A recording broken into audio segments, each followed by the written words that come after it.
The house lay in an unsettling stillness that afternoon, a silence so profound it drew attention to the soft hum of the refrigerator and the distant melodies of birds outside. In solitude, I found myself in the living room, idly flipping through the pages of a magazine, my mind wandering far from the words before me. My husband, Ryan, was off on yet another business trip. I remained unfazed. It had become a familiar ritual. Yet, the void loomed larger than ever before. I cast a fleeting look at my phone, yearning for a message or call, yet found only silence. The stillness underscored the monotony that had seeped into my existence. Familiarity had woven itself into the fabric of daily life, offering solace yet simultaneously erecting walls. I cherished Ryan, or so I believed. Yet as time passed, a change had occurred. What once ignited a fervent flame has now settled into a warm embrace, and that embrace has dulled into a state of ease. The abrupt thud of a car door closing shattered the stillness. I glanced through the window, catching sight of my nephew Lucas, making his way toward the house. He was the son of Ryan's younger brother. I swung the door wide to reveal Lucas, my nephew, poised on the porch, a confident smile gracing his face. "Greetings, Lucas. What has drawn you to this place?" I inquired, concealing my astonishment. Uncle Ryan requested that I retrieve some documents he had forgotten, his eyes glimmering with charm. "I trust this moment finds you well." I moved aside, granting him entry. "Absolutely not. Step inside."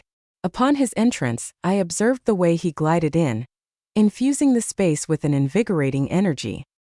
He flung his bag onto the couch and surveyed the room with a fleeting gaze. "A lovely spot, just as it always is. Your taste is truly exceptional, dear aunt." I let out a soft laugh, brushing aside the praise. "Compliments will not save you from your predicament. Which documents are you seeking?" With a casual lift of his shoulders, Lucas expressed his indifference.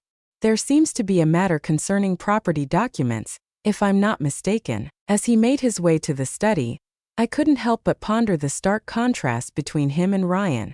Lucas exuded spontaneity, charm, and a bold self-assurance, qualities that had long been absent from my existence. I dismissed the notion, a hint of absurdity creeping in. He was in the end family. Yet Lucas reappeared, papers in hand, his sleeves rolled up to unveil a tattoo etched on his forearm.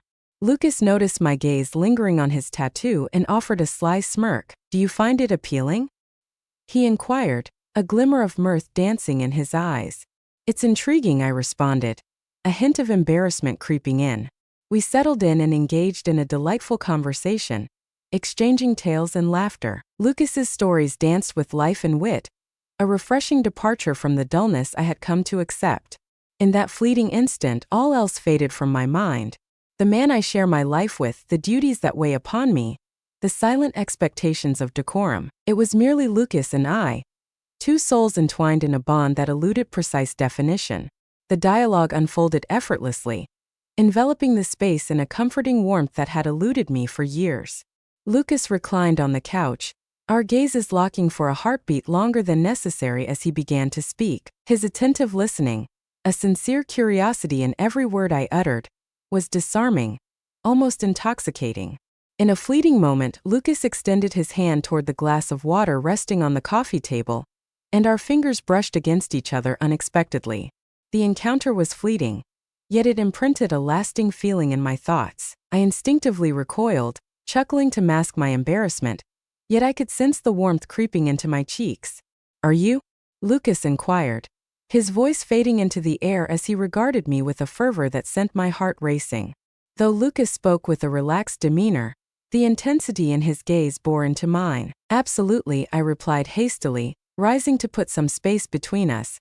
"It's merely warm in this room, nothing more." I occupied myself in the kitchen, attempting to dispel the lingering tension. Yet, I could feel Lucas's presence lingering, even from the farthest corner of the room. As I glanced over my shoulder, I found him poised in the doorway, casually leaning against the frame, exuding an air of effortless confidence. "You seem different today," he remarked, his voice taking on a gentler tone. "In what way does it differ?" I attempted to convey a sense of indifference. Lucas's words took me by surprise. "I'm uncertain, perhaps something more vibrant." His tone carried a sincerity that rendered it difficult to brush off as mere flattery. A sensation of being truly observed washed over me, a rarity that stirred a deep-seated fear within. "Lucas, it might be best if you head out soon," I finally said, deliberately steering clear of his eyes. "What is the reason behind this?" he inquired, moving nearer. I responded swiftly, offering no explanation. Simply. He locked his gaze onto mine, and I found myself without a response. Perhaps I did, yet I found myself unable to articulate it. The atmosphere surrounding us was electric, laden with the weight of words left unsaid and emotions unrecognized. Lucas stood too close now, and I could sense my resolve beginning to wane.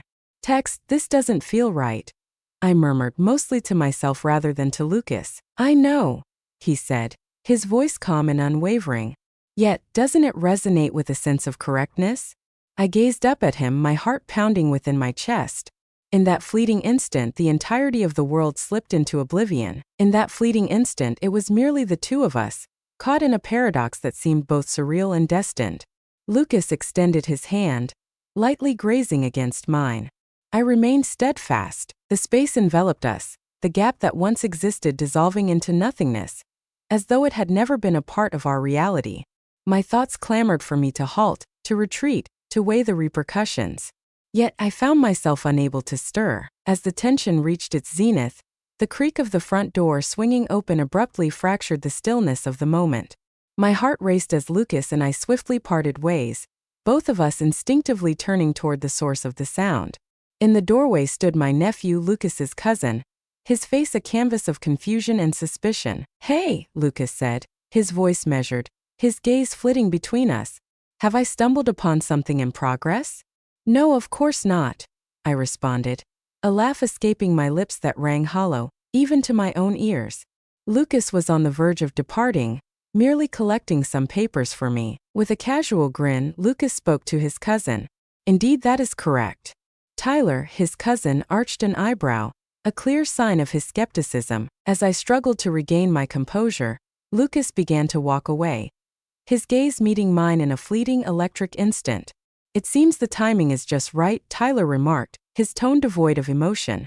"My uncle requested that I swing by to collect the same documents." A wave of unease washed over me as the truth of Lucas's excuse unraveled before my eyes. Tyler's presence served as a vivid reminder of the boundary I had almost breached, and a wave of shame surged over me. "A misunderstanding seems to have occurred," I said swiftly, eager to reclaim authority over the unfolding events. "Lucas possesses the documents already. Your presence is not required here." Tyler remained still, his gaze sharpening ever so slightly. "How amusing, he failed to mention your presence here." Lucas shrugged, his relaxed demeanor remaining intact. "I never believed it was significant. We were merely reconnecting, nothing beyond that." The words lingered in the atmosphere, appearing innocuous at first glance yet brimming with unexpressed significance. Tyler appeared to perceive it, his eyes resting on me for a heartbeat longer than was entirely at ease. With a finality that hung in the air, he declared, "Well, I'll let you two continue," his voice sharp and measured. He pivoted on his heel and strode back through the door, leaving it ever so slightly open in his wake. The profound stillness enveloped the surroundings. Lucas regarded me, his face a mask of inscrutability,